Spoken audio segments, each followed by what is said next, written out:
இப்போது புதிய அறிமுகம் அச்சி ஹோட்டல் சாம்பார் 50 கிராம் ரூபாய் 20 மட்டுமே. அனைவருக்கும் இதயத்தின் பொங்கல் நல்வாழ்த்துக்கள். பொங்கலோ பொங்கல்.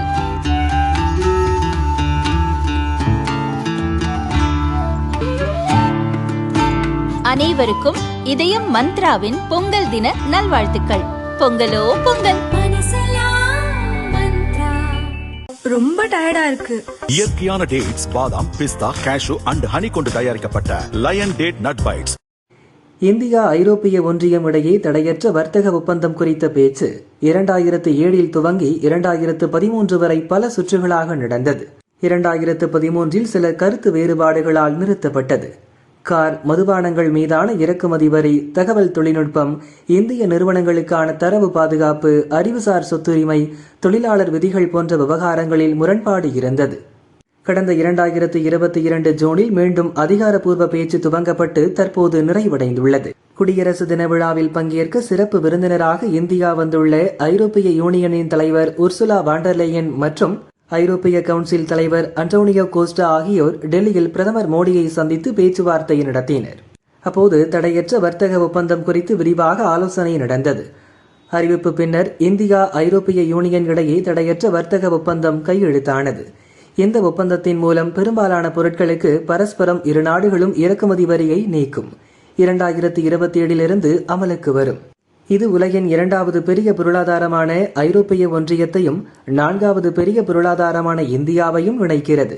இது உலக ஜிடிபியில் 25% பங்கை கொண்டுள்ளது.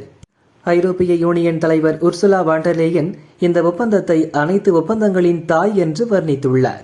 இது உலகளாவிய ஜிடிபியில் கால் பகுதியை உள்ளடக்கிய 200 கோடி மக்களுக்கான சந்தையை உருவாக்கும் என்று அவர் குறிப்பிட்டுள்ளார்.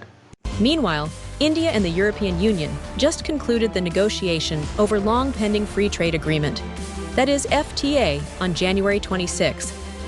The FTA is to be announced by the two parties on January 27th.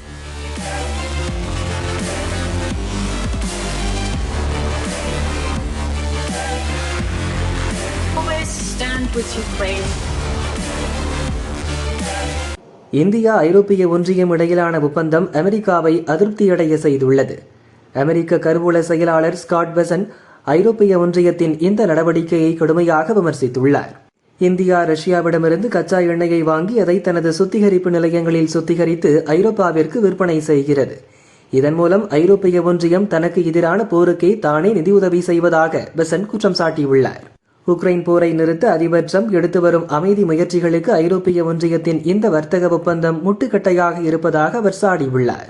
U.S. Treasury Secretary Scott Bessent criticized European Union for the deal, citing India's purchase of Russian oil amid Ukraine war. He slammed European Union for what he called financing a war against themselves by buying Russian oil after it is refined in the Indian refineries.